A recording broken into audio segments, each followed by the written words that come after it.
Lorsque j'ai prêté serment il y a près de 40 ans, j'ai pris l'engagement de servir les intérêts de l'Espagne. Aujourd'hui, quand je regarde en arrière, je ne peux que ressentir de la fierté et de la gratitude envers vous. Il faut maintenant laisser arriver en première ligne une génération plus jeune.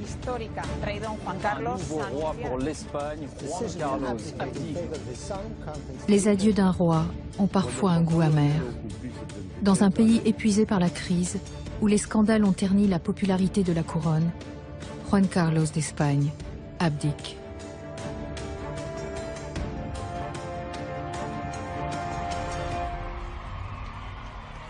Peu de rois ont fait autant pour leur peuple. Peu de rois l'ont conduit jusqu'à la démocratie. ¡Viva el rey! ¡Viva España!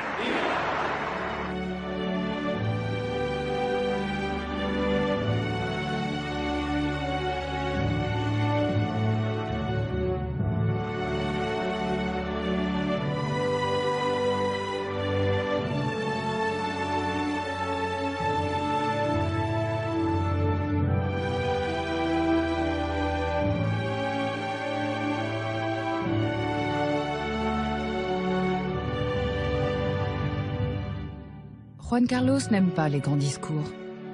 Mais avant de céder sa couronne, il a accepté de se raconter.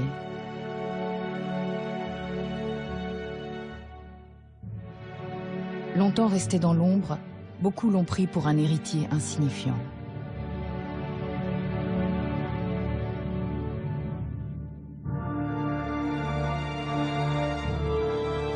Mais à chaque fois que s'est joué l'avenir de son pays, il a toujours montré un courage et une adresse insoupçonnés. Ce règne exceptionnel, que personne ne lui avait prédit, est pourtant l'une des plus belles pages de l'histoire de l'Espagne, celle de sa renaissance.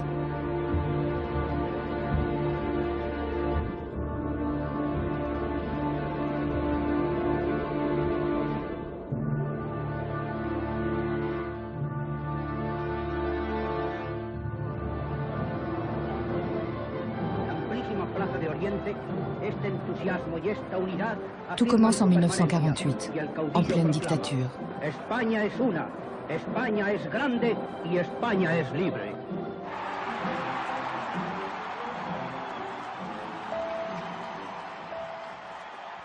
Cette année-là, par un froid matin de novembre, le Lusitania Express passe la frontière espagnole.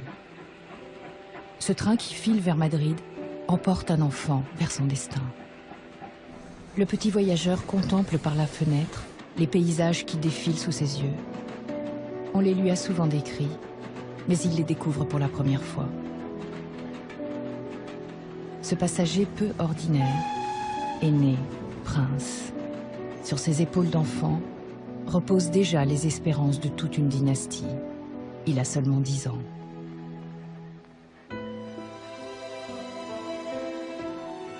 Il n'y avait pas plus effrayé que moi.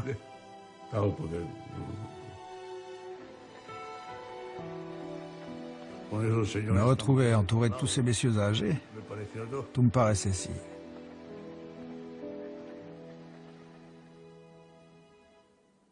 17 ans plus tôt, son grand-père, le roi Alphonse XIII, avait pris un autre train. Fuyant un royaume où les républicains venaient de remporter les élections, la famille royale d'Espagne s'était condamnée à l'exil, en attendant des jours meilleurs.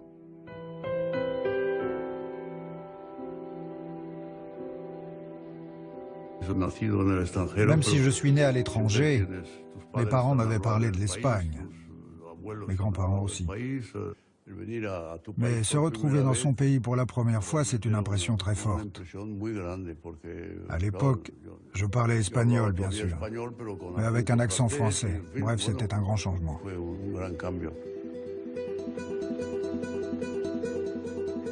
Juan Carlos ne sait pas encore ce qu'il attend sur la terre de ses ancêtres.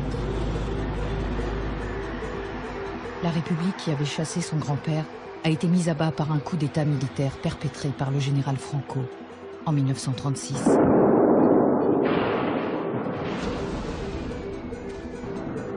Le pays traverse alors une guerre civile sanglante qui fait 500 000 morts et contraint 500 000 personnes à l'exil.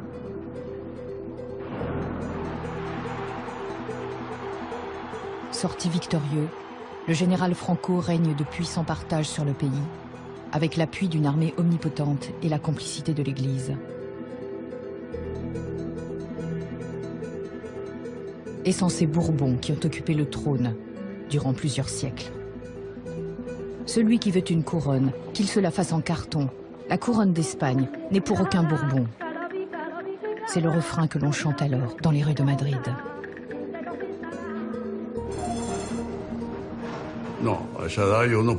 À cet âge-là, je ne pensais ni à être prince ni quoi que ce soit. Non. Je pensais à m'amuser comme un enfant, comme n'importe quel enfant de 10 ans. La politique, en réalité... Juan Carlos ignore que sa présence sur le sol espagnol est le fruit des tractations menées par les deux hommes qui vont jouer un rôle décisif dans sa vie. Son père, Don Juan de Bourbon, est l'héritier légitime de la couronne. En installant son fils en Espagne, il cherche à se frayer un chemin vers le trône. Quant au général Franco, il espère, en accueillant un Bourbon inoffensif, redorer le blason d'une dictature discréditée sur la scène internationale. Entre ces deux hommes que tout oppose, le petit prince n'est qu'un pion.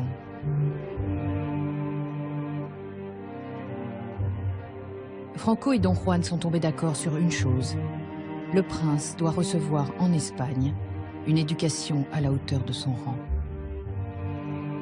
Ils ont fait une école spécialement pour moi, entièrement organisée autour de moi. On était 8 gamins. Les samedis et les dimanches, leur famille venait les voir, alors que moi j'étais tout seul.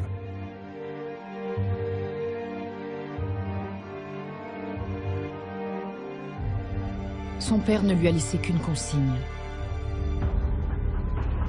Quand tu rencontreras Franco, écoute bien.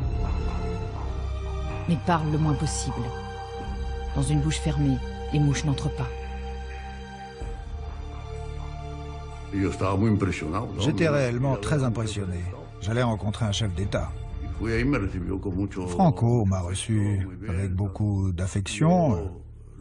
Mais comme je n'étais qu'un enfant, je me suis laissé distraire parce qu'il y avait autour de moi dans son bureau. Et je me souviens que j'avais repéré une souris qui passait par là et qui se promenait comme ça, et que je l'ai suivie des yeux, jusqu'à ce que le général me dise « Mais qu'est-ce que vous regardez ?» Et moi je lui ai répondu « Mais mon général, il y a une souris là. »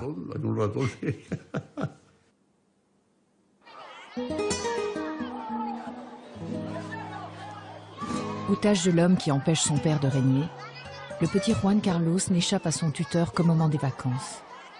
Il retrouve alors sa famille à Estoril, au Portugal.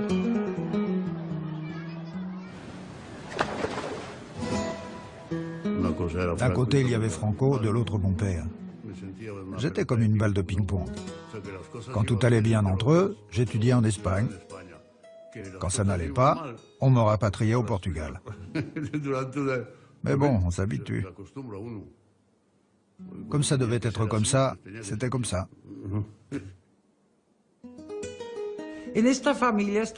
Dans notre famille, il était très mal vu de se plaindre. Chez nous, on ne se plaint pas, on se tait. Ton mal de crâne n'intéresse personne. On ne se plaint pas. Point. À 17 ans, Juan Carlos intègre la prestigieuse Académie militaire espagnole. Comme son père et son grand-père avant lui, c'est d'abord dans l'armée qu'il apprendra le métier de roi. Mais refusant les égards dus à son rang, il choisit de mener la vie de n'importe quel cadet. C'était la première fois que je me frottais à la société espagnole, avec des gens venus des 4 coins du pays, avec des mentalités, des idées différentes. Je me suis lié d'amitié avec beaucoup d'entre eux. Les fréquenter, me sentir proche d'eux, ça m'a énormément servi. Par la suite, ça s'est révélé important. L'histoire l'a confirmé d'ailleurs.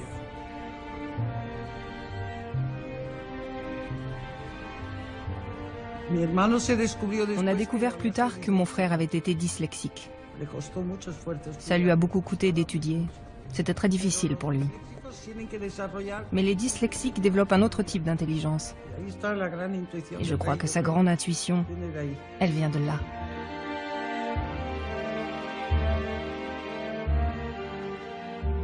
Soudain, en 1956, un drame terrible s'abat sur la famille royale. Alfonso, le frère cadet de Juan Carlos, meurt accidentellement pendant les vacances de la Semaine Sainte. Les deux adolescents étaient en train de manipuler une arme à feu.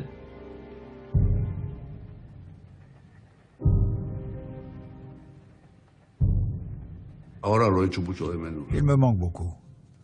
Ne pas l'avoir à mes côtés, ne pas pouvoir parler avec lui.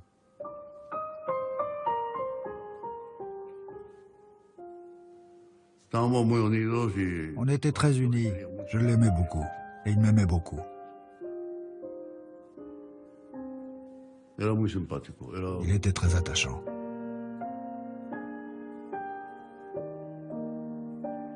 Pour protéger la famille royale d'un possible scandale, Don Juan et Franco font barrage. Aucune enquête ne viendra établir les circonstances précises de l'accident. Un communiqué officiel clôt l'affaire. Alors que l'enfant Alfonso nettoyait un revolver en présence de son frère, un coup est parti qui le toucha au front et le tua en quelques minutes. 2 jours après l'enterrement, Juan Carlos reprend la route que son père lui a tracée. Pas de place pour le deuil, ni les larmes.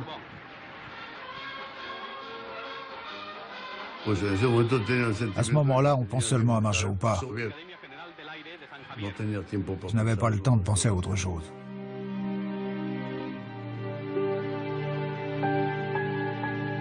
Pour Juan Carlos, la disparition tragique de son jeune frère marque la fin de l'innocence. Le jeune homme qui revient à Madrid est plus que jamais endurci pour affronter les épreuves qui l'attendent.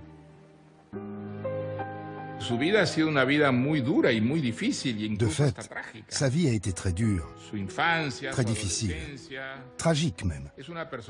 Son enfance, son adolescence, c'est quelqu'un qui s'est formé dans une austérité, dans une discipline extrêmement stricte, qui l'ont sans doute conduit à faire de grands sacrifices. Pourtant, cela ne transparaît jamais dans sa personnalité. 10 ans ont passé depuis que Juan Carlos est arrivé en Espagne. Sa formation militaire est terminée, mais le rétablissement de la monarchie n'est toujours pas d'actualité. Le trône d'Espagne semble toujours aussi inaccessible. Rien n'a changé. La paz, la disciplina y el orden interno de los españoles. Paix, ordre, discipline. La société espagnole vit sous une chape de plomb. Année après année, le pays s'enlise dans la pénurie, la censure et l'ignorance.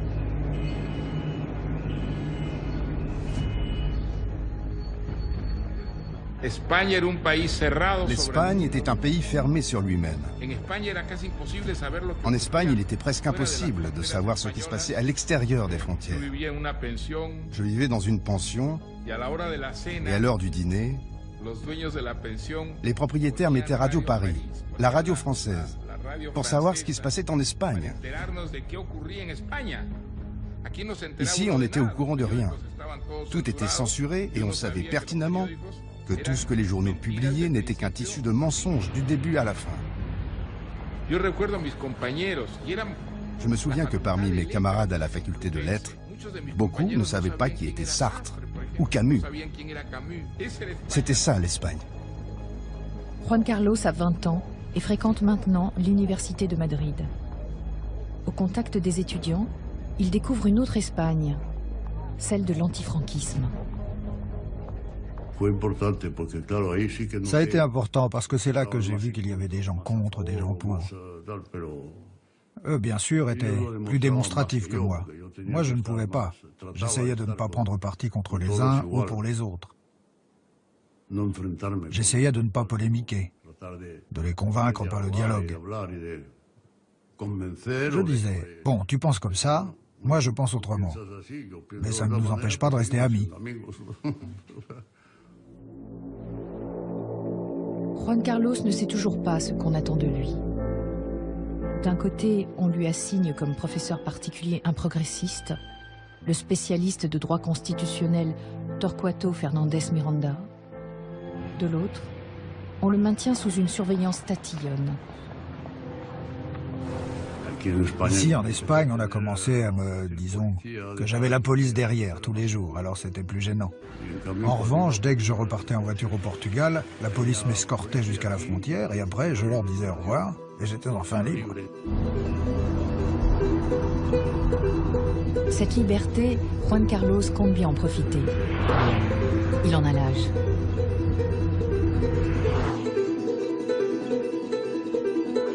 Le descendant des Bourbons d'Espagne est alors un célibataire très convoité. Il avait un succès fou. Il était beau, sympathique et bon danseur. Que demander de plus? Mais un prince héritier doit songer à se marier. Trouver une épouse de son rang. La pérennité de la dynastie en dépend. L'élu de son cœur, Juan Carlos la connaît déjà. Il l'a rencontrée lors d'une croisière et la revoit au gré des festivités qui réunissent les têtes couronnées. C'est la fille aînée du roi de Grèce. Elle s'appelle Sophie. On se retrouvait tous au mariage, au baptême et aux enterrements. À la fin de l'été 1961, Juan Carlos franchit le pas. Mais au lieu du traditionnel « Veux-tu m'épouser ?», il lui lance en l'air, devant les deux familles réunies, une petite boîte contenant une bague. La décontraction du prince surprend l'attablé. Sophie est conquise.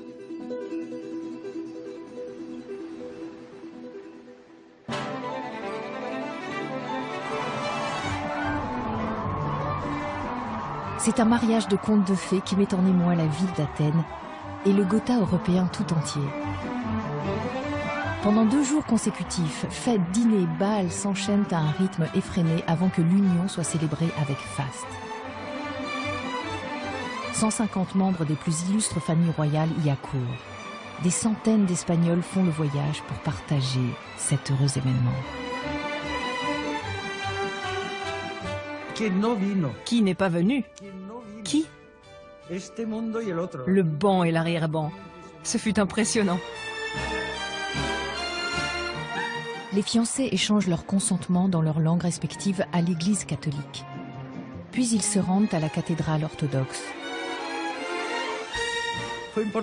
Ce fut très important parce que c'était le premier mariage, après Vatican II, entre 2 familles royales de grande notoriété et de 2 religions différentes.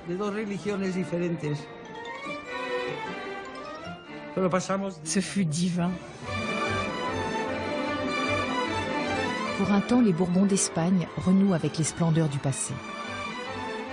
Ce mariage offre même à Juan Carlos sa toute première ovation. Quant à Sophie, elle laisse derrière elle sa famille, sa religion et son statut pour suivre un prince charmant à l'avenir incertain.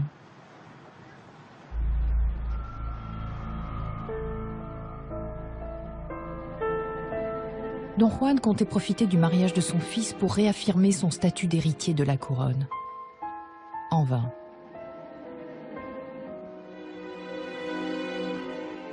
Quelque chose a changé. Désormais, ce n'est plus lui qui dicte les décisions. Pour la première fois, Juan Carlos prend en main les rênes de son destin. Il pourrait s'installer au Portugal auprès de sa famille, attendre patiemment son tour en menant la vie oisive d'un rentier en exil. Mais il choisit de retourner à Madrid. C'est le prix à payer pour que la monarchie ait une chance de revoir le jour en Espagne. D'autant que Franco lui a laissé entendre que s'il devait y avoir un jour un roi, ce serait lui et non son père.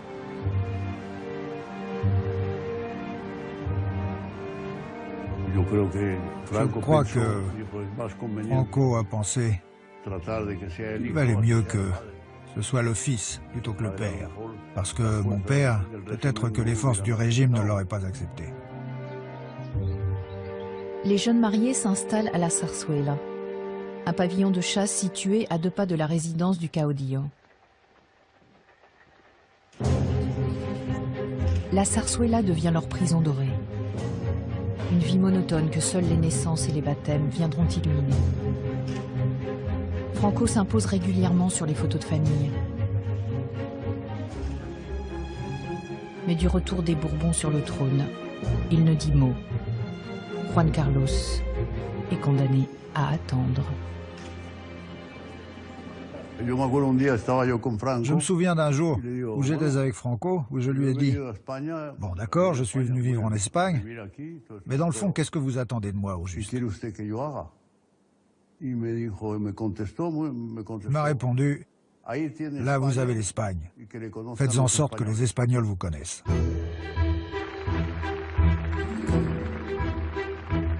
À bon entendeur, Franco se garde bien de donner à ses déplacements le moindre caractère officiel. Mais c'est pour le jeune prince l'occasion de découvrir ce pays qu'il connaît si mal. Alors on a commencé à sillonner l'Espagne, toutes les provinces, tous les villages.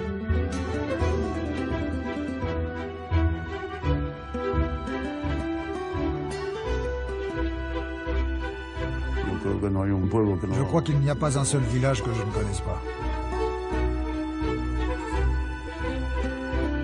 Ce grand tour d'Espagne ne suscite que de l'indifférence. Après 30 années de propagande antimonarchiste, la venue d'un Bourbon est à peine une curiosité. Juan Carlos comprend alors que dans sa marche vers le trône, il ne pourra pas compter sur le soutien du peuple.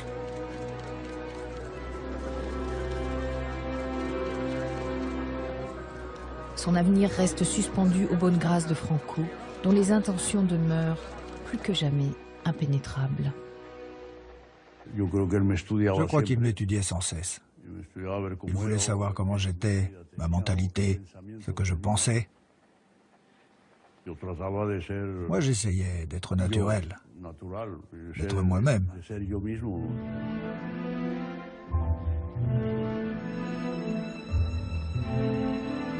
Franco n'a pas de fils. Entre les deux hommes se développe alors une relation de proximité presque affective.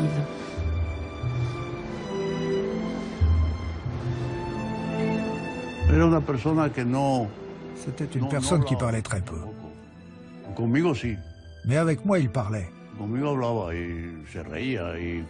Et il riait, et on commentait des choses. En revanche, avec le reste des gens, non, il parlait très peu. Il était même plutôt hermétique.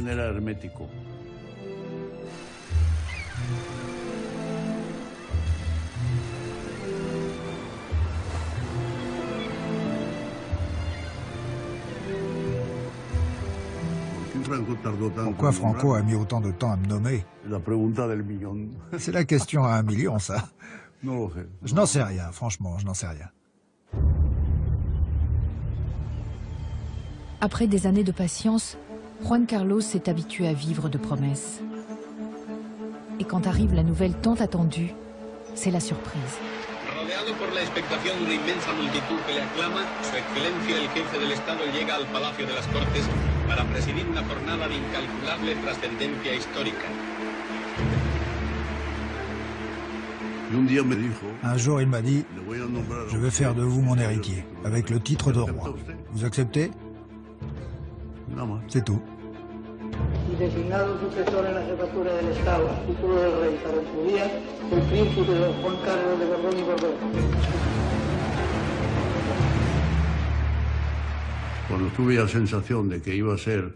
Quand j'ai eu la sensation que j'allais être roi, ça n'est ni quand j'avais 10 ans, ni 15, ni 18. C'est quand Franco m'a désigné comme son héritier. Là, je me suis dit, ça devient sérieux.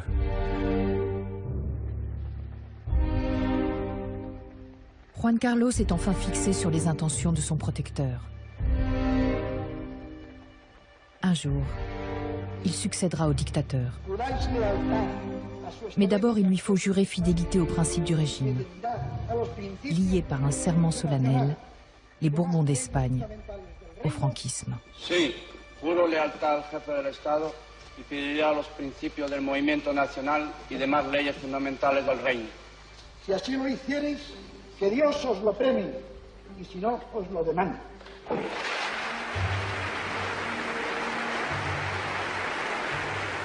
No era fácil. Non, ça n'était pas facile, non.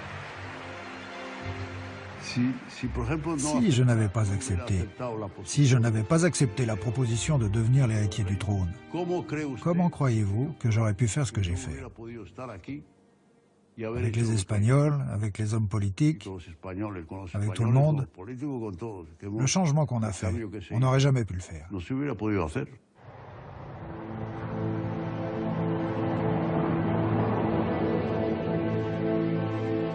À 31 ans, Juan Carlos sort brusquement de l'ombre, mais pour apparaître du même coup, comme un pilier du régime.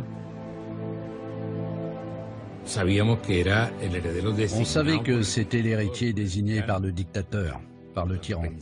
Et donc, clairement, on pensait que c'était quelqu'un qui voulait continuer l'œuvre de Franco. De plus, nous, l'opposition clandestine, démocratique, on croyait qu'il n'avait pas de grande capacité intellectuelle. On faisait pas mal de blagues sur le fait qu'il était idiot. Après, on a été très surpris parce que d'idiot, il n'avait rien du tout.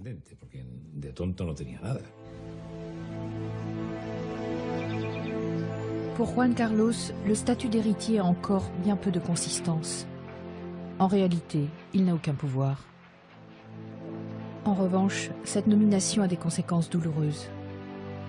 Son père ne lui pardonne ni de l'avoir doublé, ni d'avoir associé la couronne au franquisme. L'unité dynastique est brisée. Pour la première fois, entre le père et le fils, le dialogue est rompu.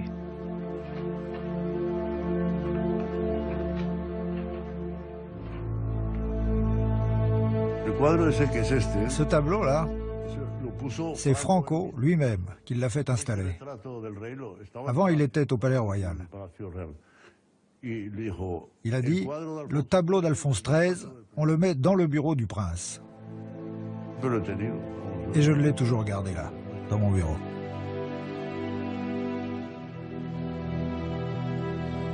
En faisant accrocher au mur le portrait du grand-père, Franco ne se contente pas d'évincer définitivement Don Juan.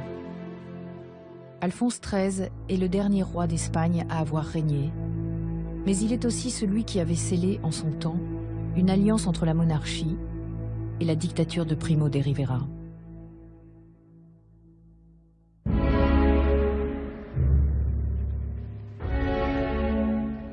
À près de 80 ans, la santé du vieux dictateur commence à se détériorer.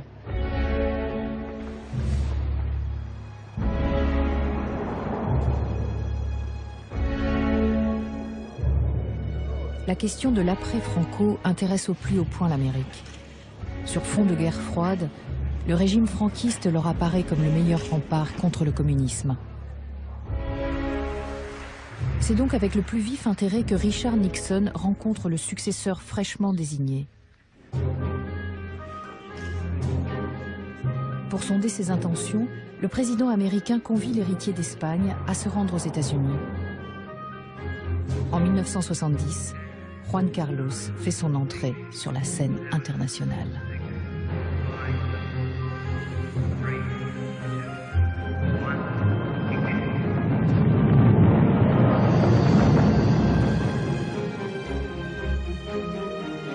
L'héritier de Franco n'a encore rien divulgué de ses projets. Mais déjà, les dirigeants du monde entier découvrent un jeune homme moderne et ouvert. Un autre visage de l'Espagne. Je savais plus ou moins ce que je voulais. Je pensais que l'Espagne devait avoir un autre régime, qu'il fallait faire quelque chose de complètement différent. Comment? On verra après. La démocratie, nous l'avions dans le sang, comme on dit.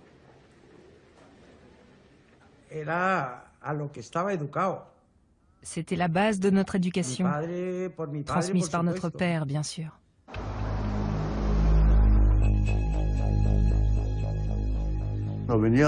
Lors d'un voyage, au cours d'un déjeuner, The Off the Record, j'avais parlé de l'ouverture de l'Espagne, de sa démocratisation. Et à mon retour, Franco m'a dit « Altesse, il y a des choses que l'on peut dire à l'extérieur et que l'on ne dit pas ici, et des choses qui doivent se dire ici et que l'on ne dit pas à l'extérieur. » Étrange tandem que forment alors le prince et le dictateur. Quand on parlait de politique, moi je lui disais « En général, vous devriez assouplir un peu. » Et il me répondait « Moi non, c'est vous qui devrez le faire. Moi je ne peux pas changer. »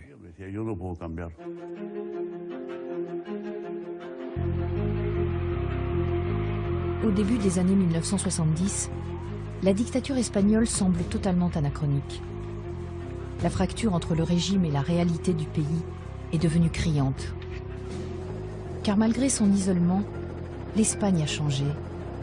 Elle s'est dotée d'infrastructures, elle a modernisé son économie. Cette mutation voit l'émergence d'une classe moyenne dynamique, éclairée et avide de liberté. Le processus d'ouverture économique avait déjà produit des effets et des changements sociaux qui n'étaient pas reflétés par les institutions. Du coup, il y a une société qui veut déjà être démocratique, alors que ces institutions ne le sont pas. L'explosion du tourisme fait le reste. Chaque année, les Espagnols côtoient des millions de vacanciers étrangers. Les touristes ont beaucoup fait en s'exposant sur les plages en bikini. C'était un autre monde. Parce que les femmes espagnoles à l'époque, elles se baignaient encore tout habillées. Au fil des étés, ces étrangers diffusent bien plus que des modes vestimentaires. Un autre modèle de société.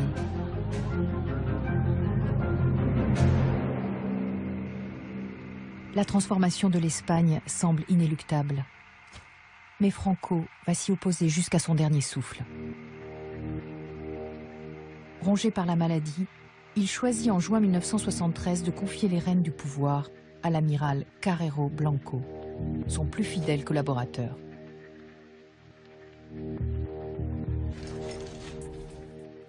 Beaucoup disaient « On vous a nommé successeur, mais ça n'arrivera jamais parce que le régime est bien trop fort. » Même si Franco meurt, il en reste d'autres qui prendront la relève.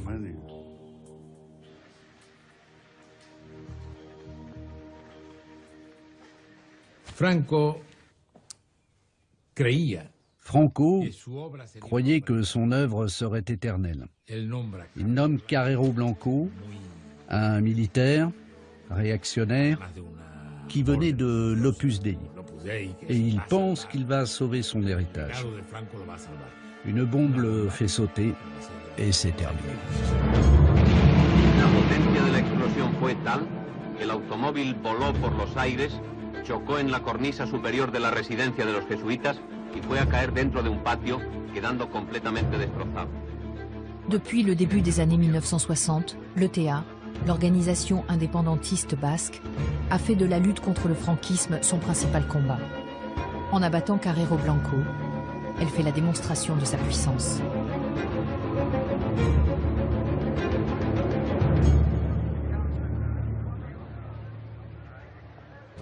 « 100 000 personnes assistent aux funérailles du chef du gouvernement. Malgré la présence policière, le régime redoute un nouvel attentat. Juan Carlos décide pourtant de prendre la tête du cortège. C'était une période où l'ETA tuait beaucoup de gens, beaucoup de militaires, de civils. Et moi, je devais montrer qu'à ce moment, j'étais là. Alors, je me suis planté devant, en uniforme. Voilà, c'est comme ça. Cet acte de loyauté envers le régime ne sera pas récompensé.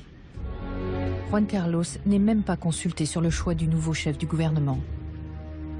car à mesure que la santé du caudillo décline, c'est sa femme, Carmen Polo, qui tire les ficelles. Elle fait nommer son homme de confiance, Arias Navarro.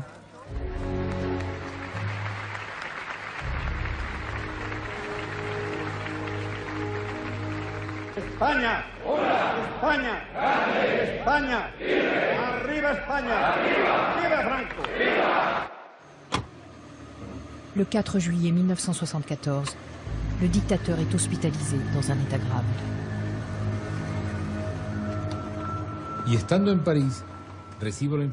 À Paris, j'apprends par les journaux que le général Franco était malade. Ça nous a beaucoup surpris, nous autres Espagnols, parce qu'on nous vendait que Franco était immortel. Je me souviens qu'on disait qu'on lui avait offert une tortue et que Franco avait demandé « Et ça vit combien de temps cet animal ?»« 200 ans. » Bon, alors emmenez-la parce qu'elle va mourir et ça va me faire beaucoup de peine.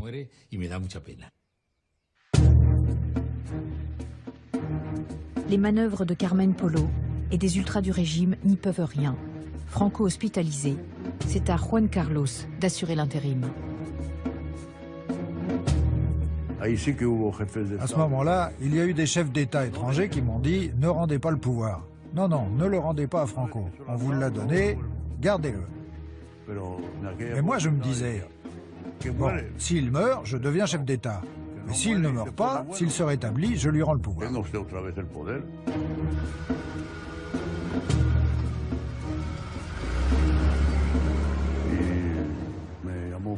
Franco m'a appelé et m'a dit « Je reprends tous les pouvoirs. » Alors je lui ai dit « Ça me paraît très bien. »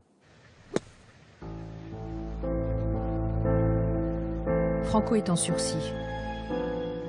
Tandis que la propagande diffuse des images rassurantes du vieux père protecteur, le franquisme continue ses basses œuvres. La pena capital impuesta a Ángel Otaegui Echeverría, José Humberto Francisco Baena Alonso, Ramón García Sanz. À l'automne 1975, la condamnation à mort de prisonniers politiques bouleverse l'opinion internationale. Des manifestations sont organisées dans toute l'Europe. 15 gouvernements rappellent aussitôt leurs ambassadeurs. Les négociations sur l'entrée de l'Espagne dans le marché commun sont interrompues.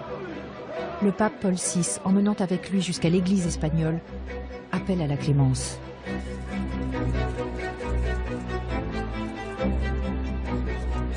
Mais Franco demeure inflexible.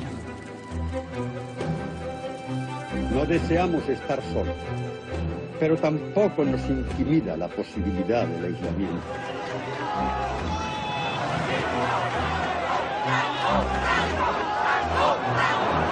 ¡Viva España! ¡Viva España! ¡El país que sea, coño! À ce moment-là, il y a eu un durcissement du régime et ça m'a beaucoup inquiété.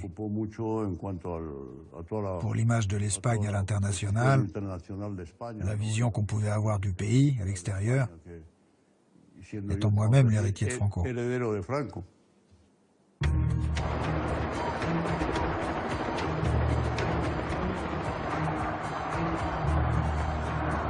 En pleine tourmente, le régime célèbre en grande pompe le 39e anniversaire de l'ascension au pouvoir de Franco.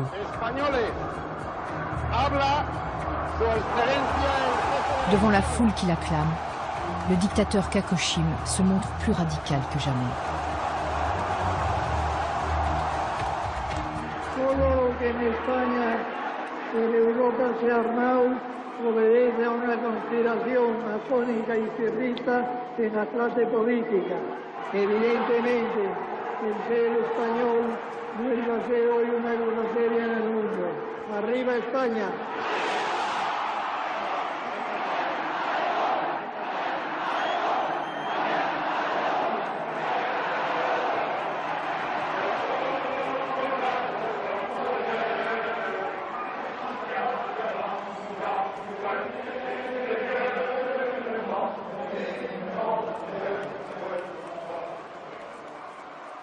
Non, c'est pas facile.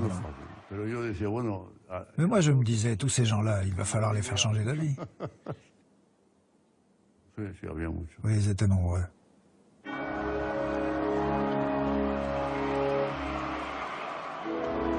C'est la dernière fois que Juan Carlos apparaît publiquement aux côtés du dictateur.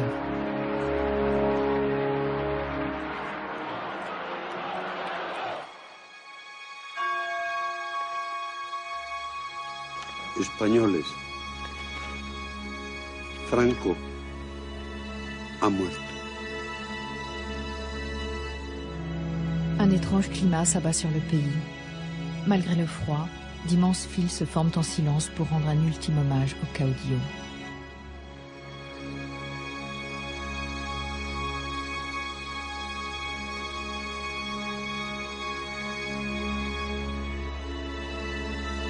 Espéré par les uns, redouté par les autres, la mort de Franco inaugure pour tous les Espagnols une ère d'incertitude. La veille de sa mort, Franco m'a pris la main dans sa chambre et il m'a dit « Altesse, la seule chose que je vous demande, c'est que vous préserviez l'unité de l'Espagne. » Et ça, si on y pense, ça veut dire beaucoup de choses. Il ne m'a pas dit « faites ceci, ne faites pas ça ». Non, non, l'unité de l'Espagne, c'est tout.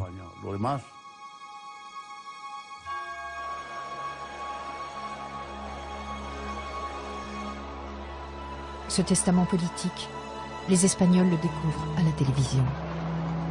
Españoles, os pido que perseveréis en la unidad y en la paz y que rodeéis al futuro rey de España, don Juan Carlos de Borbón, del mismo afecto y lealtad que a mí me habéis brindado, y le prestéis en todo momento el mismo apoyo de colaboración que de vosotros he tenido.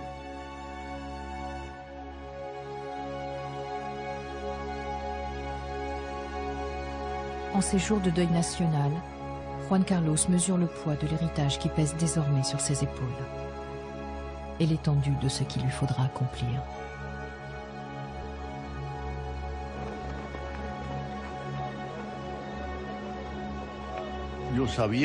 Moi, je savais qu'on devait faire une démocratie. Mais comment? Ça, on verra bien.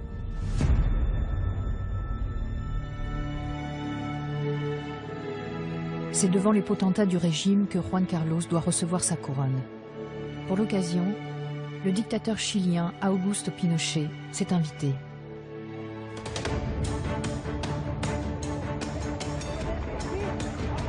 Accrochés à leurs privilèges, ils se méfient des intentions du successeur désigné par le caudillo.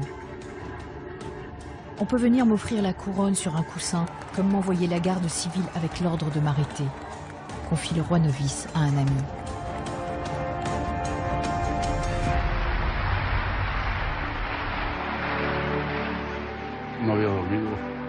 Je n'avais pas dormi. C'est normal, j'étais préoccupé à l'idée de préparer mon premier discours pour cette cérémonie très importante, qui était réellement mon baptême du feu. En esta hora, cargada de emoción y esperanza, la monarquía española, depositaria de una tradición centenaria, il faut prendre en compte que ceux qui assistaient à ma prestation de serment, c'étaient les parlementaires de Franco et le Conseil du Royaume de Franco. Si todos permanecemos unidos, habremos ganado el futuro. ¡Viva España!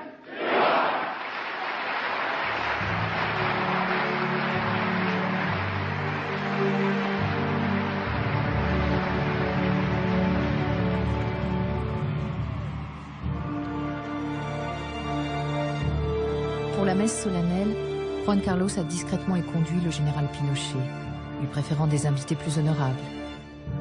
Valéry Giscard d'Estaing, le président allemand Walter Scheel, le duc d'Édimbourg, ou Nelson Rockefeller, le vice-président des États-Unis.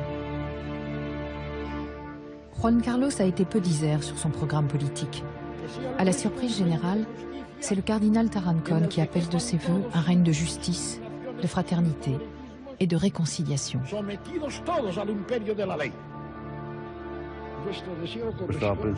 me disais, merci de m'aider. Tu es en train de dire ce que je vais faire, ce que je pense faire.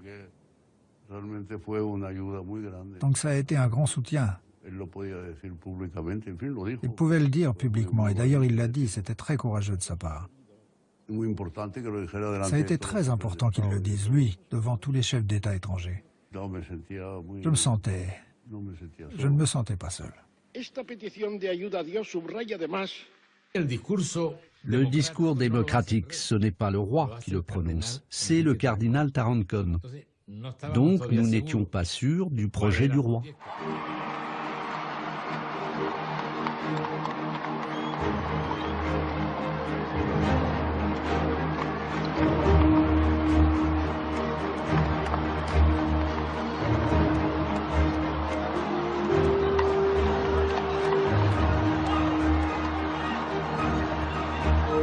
Ce jour-là, il y a un grand absent, le père de Juan Carlos. Don Juan se considère toujours comme l'héritier légitime de la couronne d'Espagne.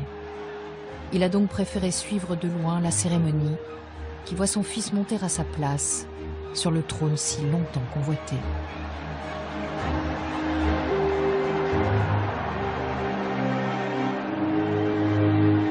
Tem a dizer acerca deste assunto? Pois não está.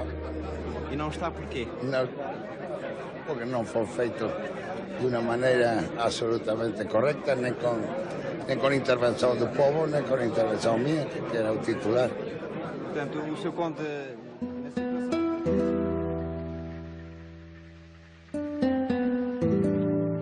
Oui, ça lui a coûté, bien sûr. C'est normal, c'est humain.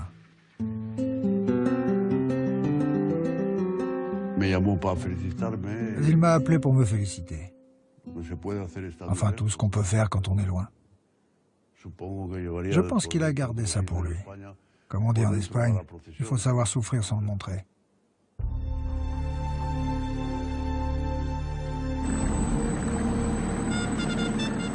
Du haut de ses 37 ans, Juan Carlos est désormais le plus jeune chef d'État d'Europe. Il dispose des immenses pouvoirs de Franco. Mais tout reste à faire.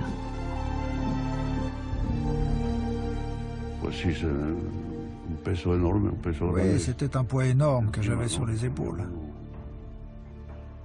Aussi bien vis-à-vis du passé que de l'avenir. En un sens, le peuple espagnol ne savait pas à quoi s'en tenir à mon sujet. L'inconnu pour Juan Carlos, c'est de gouverner un pays sans autre expérience politique que celle de 40 années de dictature, avec un peuple rongé par le souvenir d'une guerre civile traumatisante. Le roi est seul. Il y a quelque chose de très important à prendre en compte. Au moment où le roi est intronisé, la monarchie n'est pas populaire en Espagne.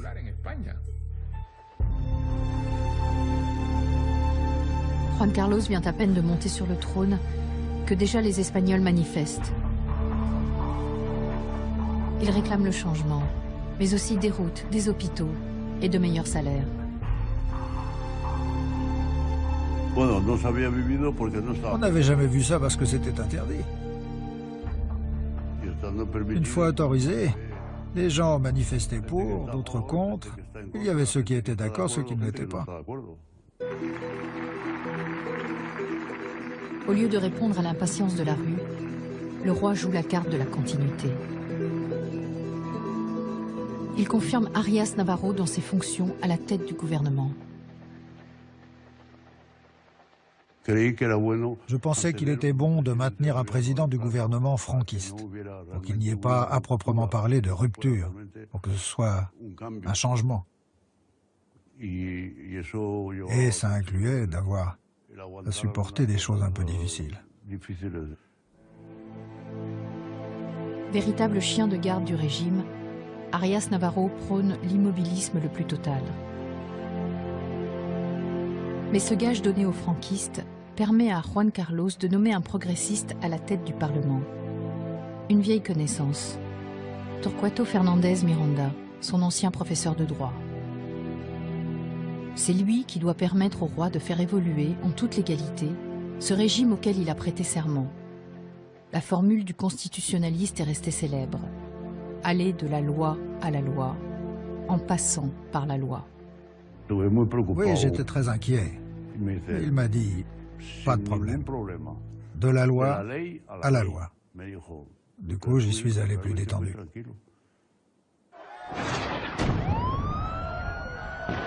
À l'impatience succède bientôt l'exaspération.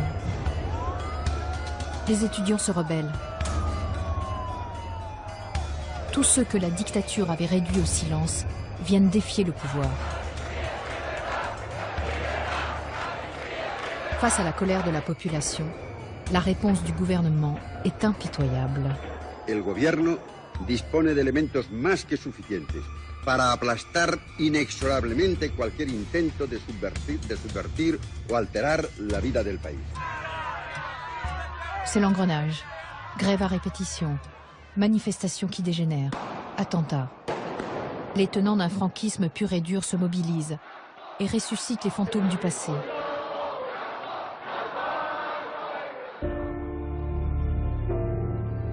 À Vitoria, ville ouvrière du Pays basque, l'Espagne bascule dans la tragédie. La police abat 5 grévistes et en blesse 150 autres.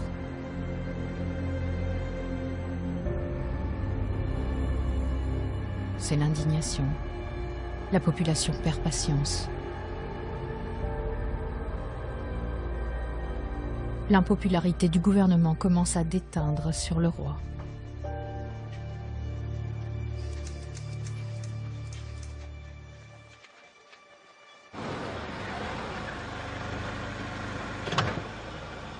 Juan Carlos part à la rencontre de son peuple pour sauver ce qui peut encore l'être.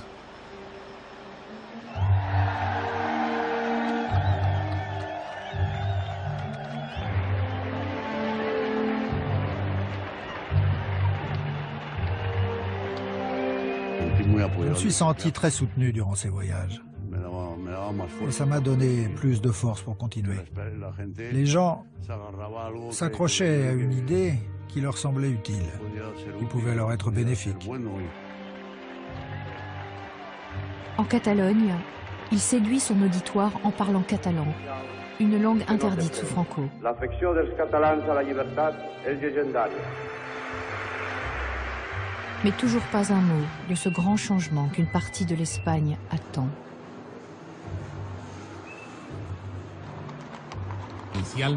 Initialement, la tutelle de Franco nous laissait penser qu'il comptait continuer l'œuvre de Franco, l'œuvre destructrice de Franco.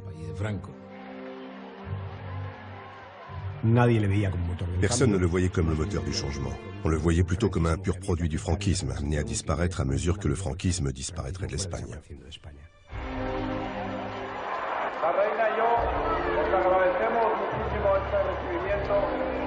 Le discours tant espéré, Juan Carlos ne le fait pas en Espagne.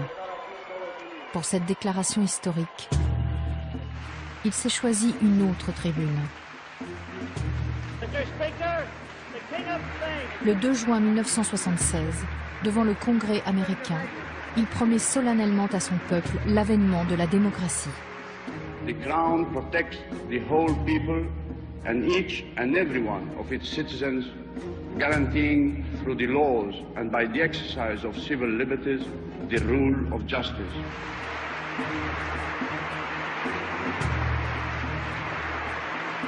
D'un même élan, il désavoue publiquement le chef de son gouvernement. Il donne une interview à Newsweek où il le traite de désastre sans palliatif. Quand un chef d'État dit de son Premier ministre qu'il est un désastre sans palliatif, évidemment, quelques jours plus tard, celui-ci démissionne.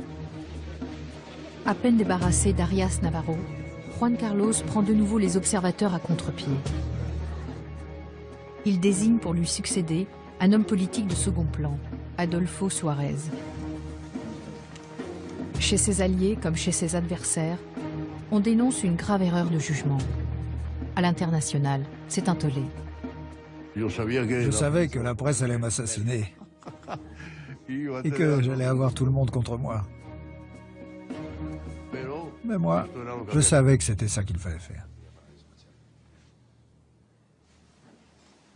Je l'ai connu du temps où il était directeur général de la télévision sous Franco. Et j'ai beaucoup aimé sa manière d'être, de parler, comme il était en fait.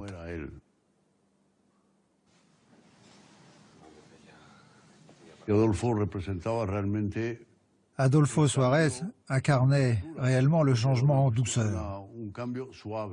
Du moins, c'est ce que nous voulions faire.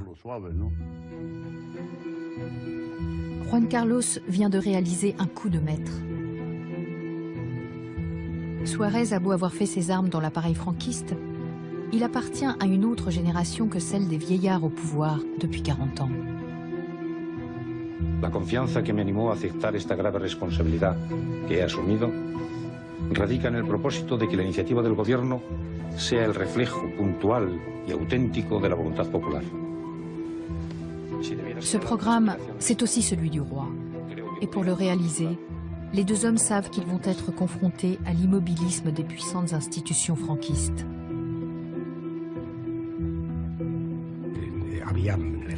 Il y avait dans l'armée, au Parlement, dans l'Église, des forces liées à l'ancien régime qui voulaient que rien ne change. Ou même pire, que les choses ne changent qu'en apparence. Que tout change pour que rien ne change, comme disait Lampedusa.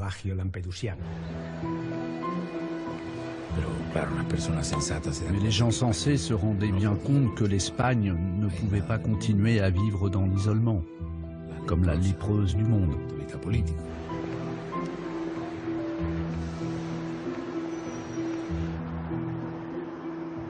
À ce moment-là, la démocratie, c'était juste un discours. Jusque-là, Juan Carlos a joué la montre. Maintenant, il est décidé à prendre tout le monde de vitesse. En 3 mois, Suárez tente de convaincre un par un tous les parlementaires que le franquisme ne peut survivre à son fondateur. Il peut compter sur Fernández Miranda pour jouer les entremetteurs. Il s'agit de faire voter aux députés une loi qui vise, tout simplement, à en finir avec le régime de Franco. Juan Carlos a engagé toute sa crédibilité dans ce vote historique.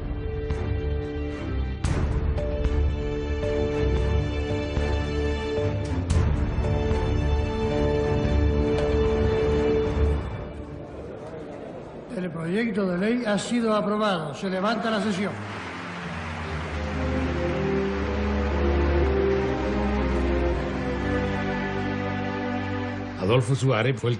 Adolfo Suárez est celui qui a démonté le système en faisant en sorte que les parlementaires franquistes se fassent harakiri en public, qu'ils se suicident devant les caméras, ce qui est tout de même assez insolite.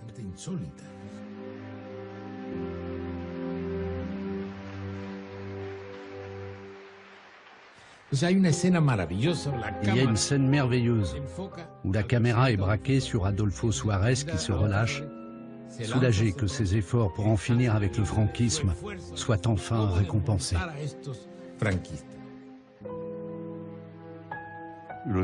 Il s'en est bien sorti, très bien sorti, et je lui en serai éternellement reconnaissant.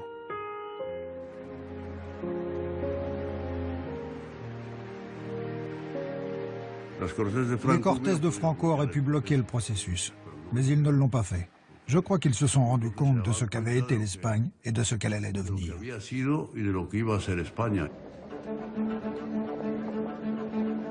Le 15 décembre 1976, les Espagnols ratifient cette décision par référendum. À 94% des voix, le franquisme est liquidé. Les mesures d'ouverture s'enchaînent à une cadence effrénée. Liberté syndicale, amnistie partielle, dissolution du parti franquiste, reconnaissance des identités régionales.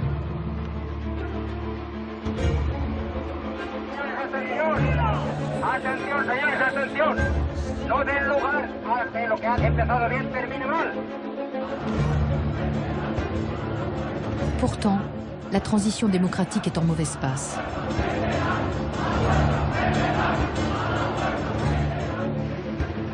À Madrid, où le Parti socialiste espagnol tient son congrès après 40 ans d'exil, on ne veut pas d'une monarchie parlementaire.